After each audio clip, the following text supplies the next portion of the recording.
libertarian political thinkers of our day to one of the great progressive politicians of our day, Congressman Earl Blumenauer, another hero of mine.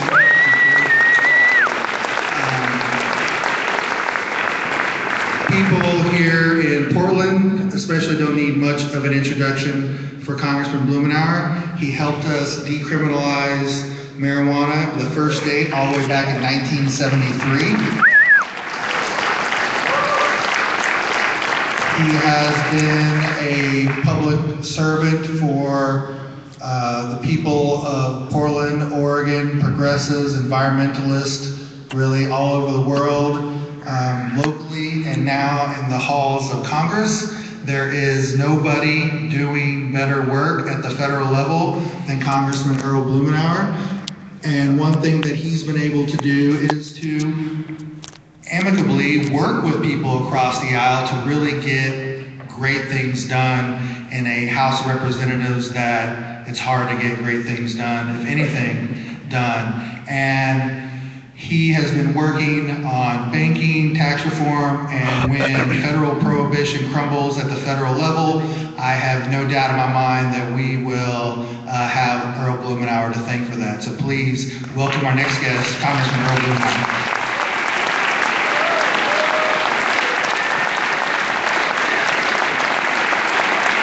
Thank you very much, Anthony, and thank you for your leadership and perseverance in this cause. It's true, I've been dealing with this for a long time, but as you know, this is an issue that has been with us a long time. Probably most of you don't have this October 31st, 1969 copy of Life magazine. Marijuana. At least 12 million Americans have tried it. Are the penalties too severe? Should we legalize it? I would note that this is the same issue of Life magazine that introduced the Big Mac, and it was so long ago that the picture of the Cookie Monster didn't give him a name. This is the time frame we've had where sadly we saw a misguided, misdirected, unfortunate, and destructive war on drugs unleashed on the American public. And it swooped up into it, marijuana. Now, I was in the Oregon legislature 41 years ago when we decriminalized, the first state in the union to decriminalize marijuana.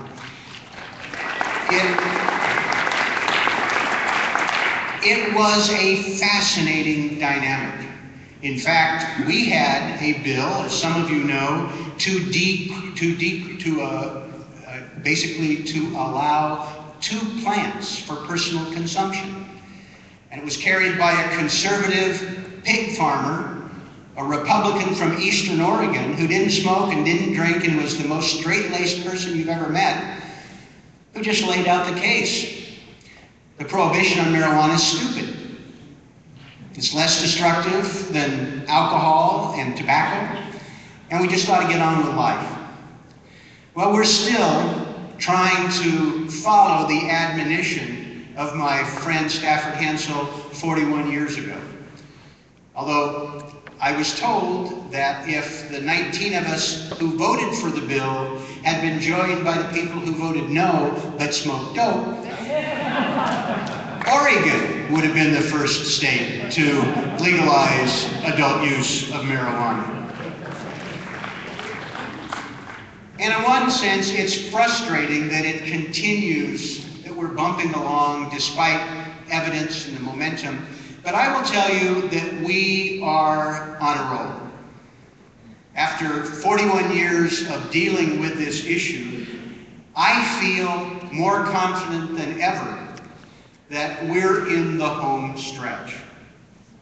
There are, as you know, 16 states, the District of Columbia, followed Oregon's lead with decriminalization. 17 states have removed barriers for hemp production. Talk talk about the stupidest prohibition known to humankind. We have had 23 states in the District of Columbia that have legalized medical marijuana because the people demanded it. It didn't start, I'm sad to say, with my fellow politicians who have been just, I think, not just too timid, but have failed to grasp the implications of the issue. But starting with that 1996 voter initiative in California, followed by one a couple years later in Oregon and other states, we've had a real tidal wave developed. 148 million people live in jurisdictions that permit medical access to marijuana. And Florida is poised this fall to add its ranks, and it will push us over half the population. We have now seen that 2 states have legalized adult use of marijuana. And it's a realization that now almost half the American population over 12 has tried it.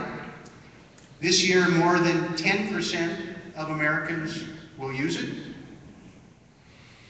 And over 1 million people have legal access to medical marijuana. And we're starting to see the impact of this as a legitimate, thriving business with unlimited potential. You know, we're pushing, estimates vary, but we're closing in on $2 billion of legal marijuana activity around the country. And we're watching the tax revenues start to come in Colorado and in Washington State that make a difference for states that are cash-strapped, for education, for drug treatment, for real law enforcement. I will tell you, the train has left the station. There's no turning back now.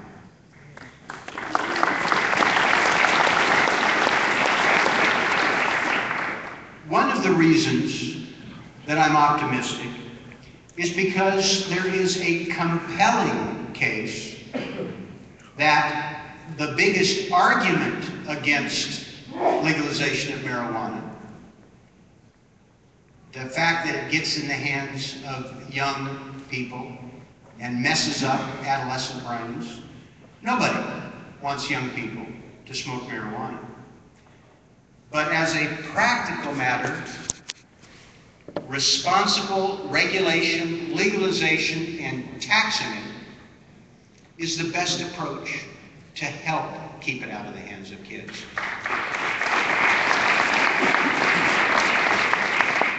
We are utterly failing them now. Nobody thinks a 13-year-old girl in my neighborhood has a tougher time getting a joint than buying a 6-pack of beer. None of those drug dealers is going to check for ID. They don't have a license to lose. You know this. And those people are very likely to try and sell something else with a little bit of a kick. The American public, I think, is starting to realize that it's better to legalize, regulate, and tax in prohibition and get on with life. In every forum, I use the example of what we've done with tobacco. Tobacco, which killed my father from lung cancer, smoked virtually till the day he took his last breath. But what have we done? Since I've been in high school, we have cut tobacco use by adults by 2/3. Did we lock people up? Although some of the lying tobacco executives may have been candidates for it. Yeah. Give me a break. No. We educated. We regulated, we dealt with the product, and we taxed the dickens out of it. And we're a healthier society because of that approach.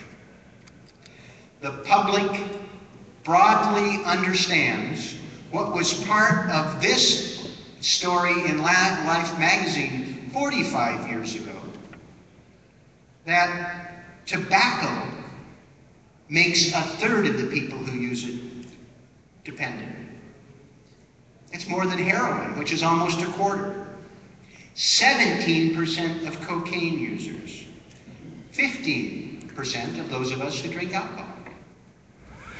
Only 9% of marijuana users become dependent. Less damaging, less addictive, and the facts are getting out. So I've been spending a lot of time in Congress trying to help create a legislative framework to move forward.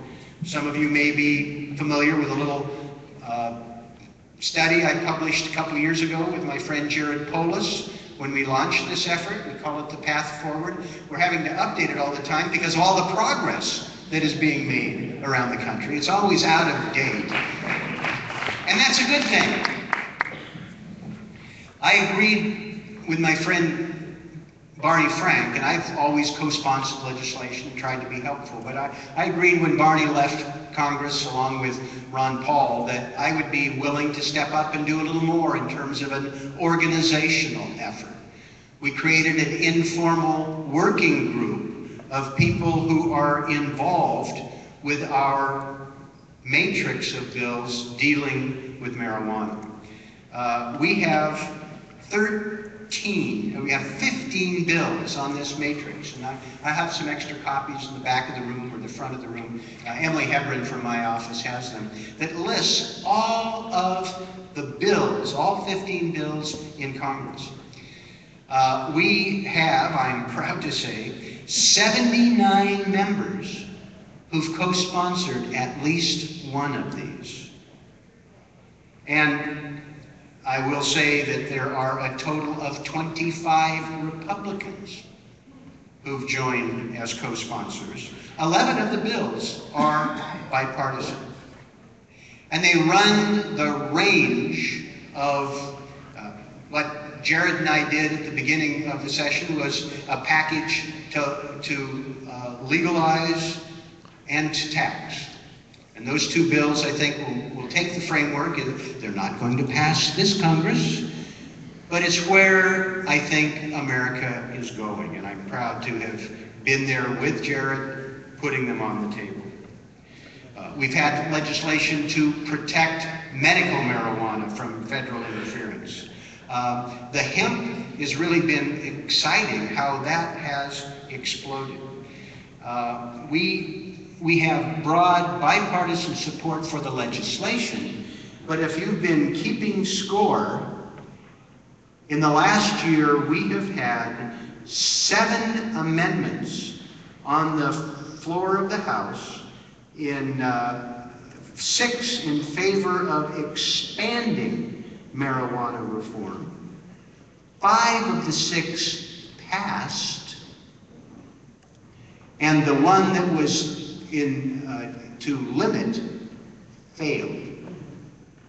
Now this is, I think, a very significant signal about what's happening with the congressional politics. We had a hemp amendment to the Farm Bill that passed 225 to 200, and we had 63 Republicans who joined us to permit research for hemp for states where it's already legal. And an expanded version of this bill was included in the final Farm Bill, which passed. I had legislation to the military, to the MILCON appropriations bill that came close to allow military doctors to talk to their patients about medical marijuana in those states where it's legal. Isn't it insane that our veterans, many of whom could benefit from some of their conditions from medical marijuana, and all of whom probably have questions about it for PTSD or chronic pain, are prohibited from talking about it to their primary care physician. They got to go off someplace else and pay for it on their own. I thought that was crazy. I still think it's crazy. But we got 22 Republicans to vote with us. And I think when the time is closing in, we will be able to get that enacted. We had an amendment, chief sponsored by my friend and colleague, Suzanne Bonamici, to allow farmers to grow industrial hemp in states, those 17 states where we've moved forward to make it legal. And that passed overwhelmingly with 66 Republicans. And so it goes.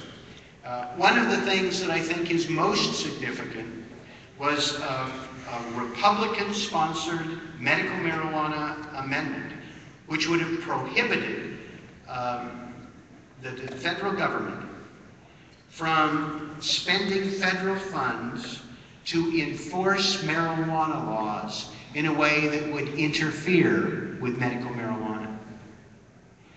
This puppy passed with 49 Republicans joining us. This is earth-shattering as somebody who's been working on these in Congress for years.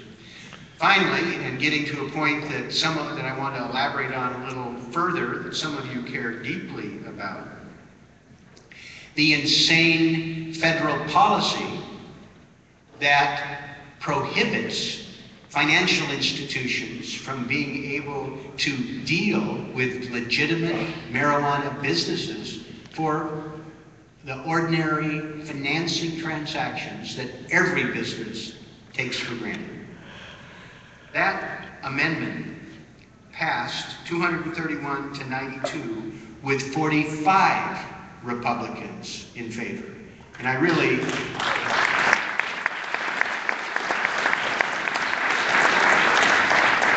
the significance of these amendments cannot be overestimated.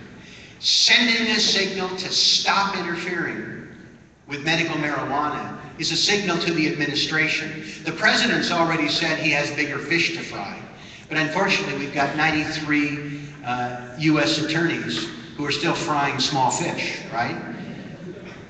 That signal from Congress to get off their backs and get with the program is critical. Having a majority in the House of Representatives that say it's insane to force a perfectly legitimate legal enterprise to be all cash. If we really care about money laundering and tax evasion, more about taxes in a minute, or theft, what is more idiotic than having a business in Colorado pay their marijuana tax with bags of $20 bills?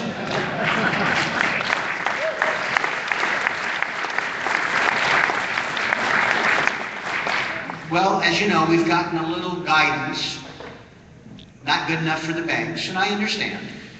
It's a start. That amendment is a start.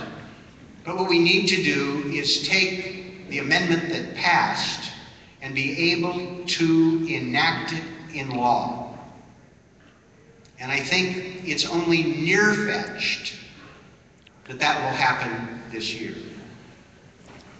The other bill, and some of you have a modest interest in it, would deal with the 280E, prohibiting you from taking legitimate business deductions for a legitimate business and pay an effective tax rate that is 2 or 3 times what other enterprises are paying.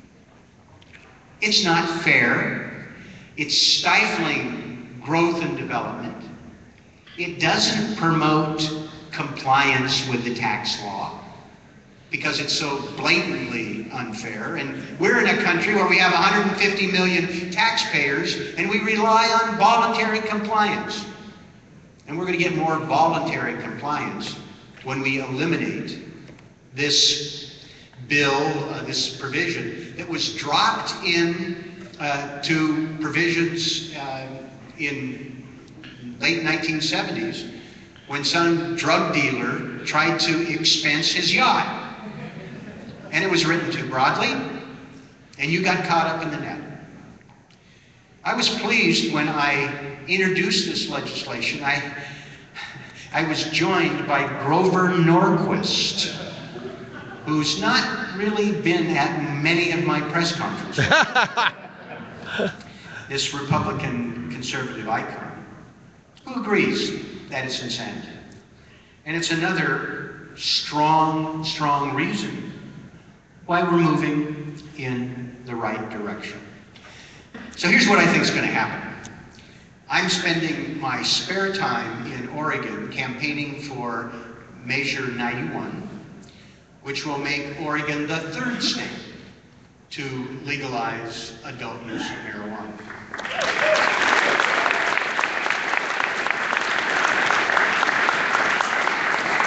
It's a tough campaign. It's not going to be easy.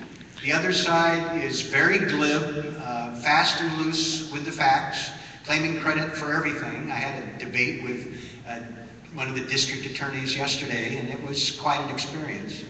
But I think we can win. We're slightly ahead at the polls, and we have the stronger arguments. We've got the force of history on our side, and we've got some momentum from people who care. But it's going to require people who care to follow through. And I'm willing to do my part, and I hope everyone in this room who cares will do yours.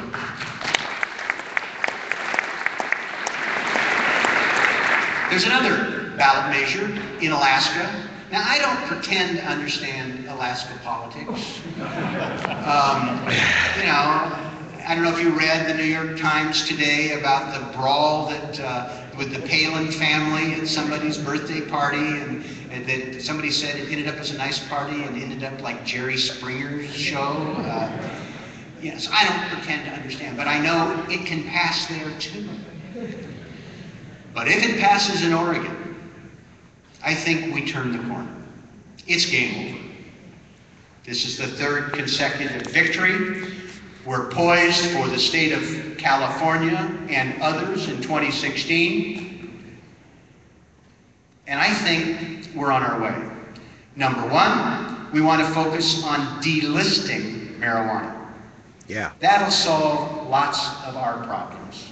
It can be done administratively, it can be done legislatively. I don't care how it happens, we need to do it.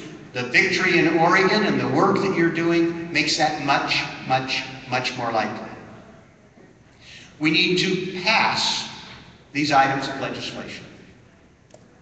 And I think the momentum is going to build with the help of people like you in this room to act like a powerful political movement. Delist, legislate. I'll be looking in this Congress if there is a tax bill that is moving back and forth between the House and Senate in the lame duck session to see if we can attach the 280E to it.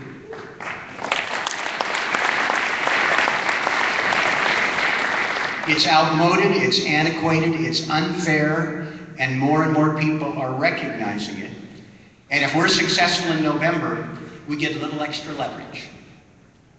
We get a little extra leverage. And we're going to continue to work both legislatively and administratively to straighten out the nonsense about your access to financial services.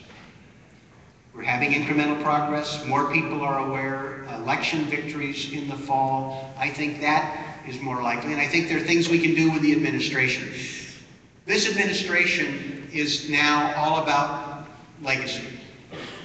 President Obama will never run for anything again. He's going to be judged. I mean, part of it, and I appreciate part of what Mr. Sullivan said, about the Obama administration. I was an earlier supporter of the president. They've done some things I like. There's some things that make me scratch my head.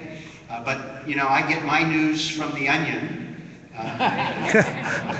And some of you remember the headline in The Onion, the day after the election in 2008, "Black man given worst job in America." The president is ahead of the people in his drug control office. He understands. And I think working with the administration, there's an opportunity for us to push the regulatory area that can be part of his legacy as well in winding down and redirecting this failed prohibition of marijuana. I'll just conclude by saying that you're, more than you realize, the frontline troops.